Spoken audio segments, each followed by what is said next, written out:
Você já se perguntou o que acontece quando alguém passa a vida inteira lidando com a morte, até que ela começa a olhar de volta? Não é uma metáfora, não é força de expressão. Eu estou falando de olhos. Olhos que brotam do escuro da terra, que encaram você como se soubessem o que você fez. Mas antes disso, havia apenas um homem invisível para a sociedade. Um coveiro, humilhado, ignorado, empurrado para os cantos onde ninguém quer estar.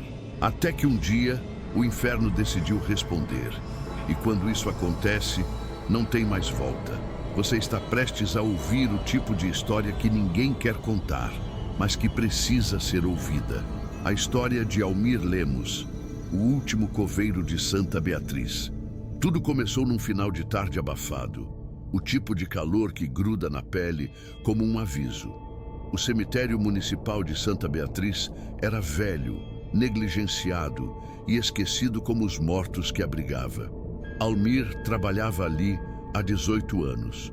Todos os dias começavam do mesmo jeito: silêncio, enxada, terra dura, e uma solidão que parecia engolir a alma aos poucos.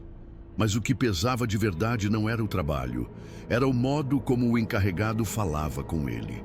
Seu Raul, um homem cínico, nojento, que tratava Almir como se fosse menos que um cachorro. Chamava ele de caveira ambulante, cuspia perto dele, mandava refazer covas inteiras por centímetros de diferença, e ninguém fazia nada. Era como se a vida de Almir já tivesse acabado há muito tempo. Ele só não tinha sido enterrado ainda, mas ele suportava, porque ali, naquela terra fofa e suja, ele dizia ter encontrado o único lugar onde ainda podia escutar a si mesmo, até aquela quinta-feira. Era noite e Almir tinha sido obrigado a ficar até tarde para enterrar um indigente que ninguém quis velar. O corpo tinha chegado em um saco preto, sem nome, sem documento. Mas havia uma coisa estranha. Quando ele abriu o saco para verificar, o corpo, antes de fechar o caixão, jurou que os olhos do cadáver estavam molhados, como se chorassem. Almir engoliu seco, fechou o caixão e começou a cavar sozinho, com a luz do celular tremendo ao lado. Foi quando ouviu uma respiração. Não era vento, não era bicho. Era uma respiração lenta, ritmada, e vinha de baixo, da terra. Parou, ficou imóvel, mas o som não parou.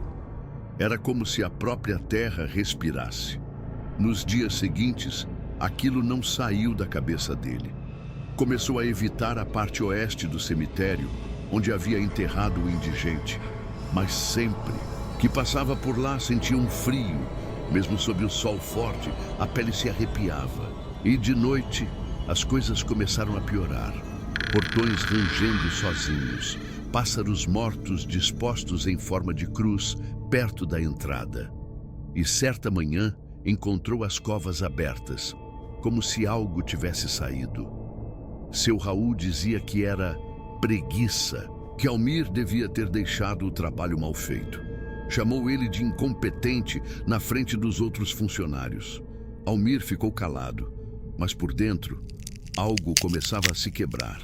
Na terceira semana, a coisa mudou de tom. Almir começou a sonhar com um indigente, não com o rosto, porque ele nunca viu o rosto, mas com a sensação.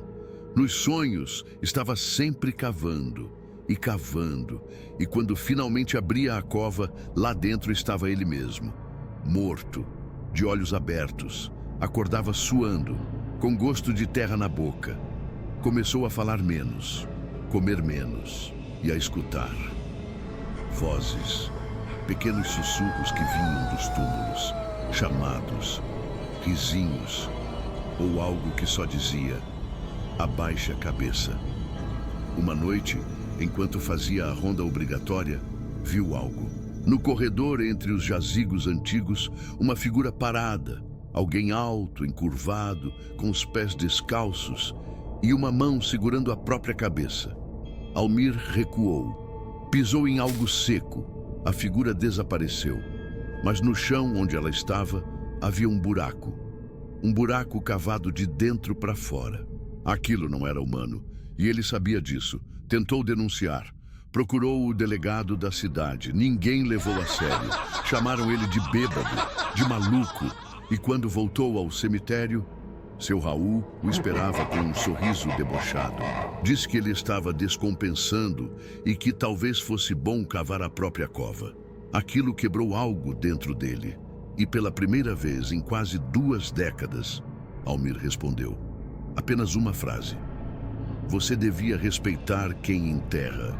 Os mortos, porque às vezes eles escutam.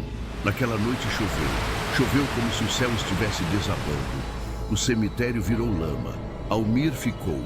Não foi embora. Disse a si mesmo que não sairia dali até entender o que estava acontecendo. Levou apenas uma lanterna, uma pá e um gravador antigo. A madrugada caiu. E com ela, o inferno abriu os olhos. A primeira coisa que ouviu foi o barulho de arranhões.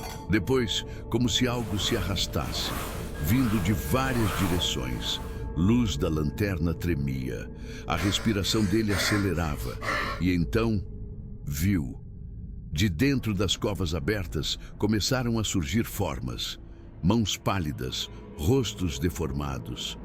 Mas o que mais o chocou foi o que viu ao fundo. Seu Raul, parado, imóvel, com o rosto branco como papel. Atrás dele, a figura do indigente. Mas agora tinha rosto. Era o rosto de Almir. A cena durou segundos, mas foi o suficiente para ele entender. Aquilo era um espelho. O morto que havia enterrado era ele mesmo, ou o que restaria se continuasse. Ali Almir correu, mas o cemitério parecia não ter fim. Os túmulos se moviam, as árvores sumiam. Estava preso num labirinto de mortos e de suas próprias memórias. No último áudio do gravador, encontrado dias depois, a voz de Almir sussurra. Eles não querem vingança, só querem ser vistos, ser lembrados. E talvez eu também esteja entre eles agora. O corpo dele nunca foi encontrado. Seu Raul foi internado após ser encontrado em estado catatônico, repetindo sem parar. Ele voltou. Ele cavou o caminho de volta. E você? Você teria coragem de caminhar entre os túmulos de quem ninguém quis lembrar? De olhar nos olhos de alguém que foi esquecido até pela morte? Porque às vezes o inferno não é um lugar, é uma porta. E ela se abre quando a gente para de ouvir os que já se foram.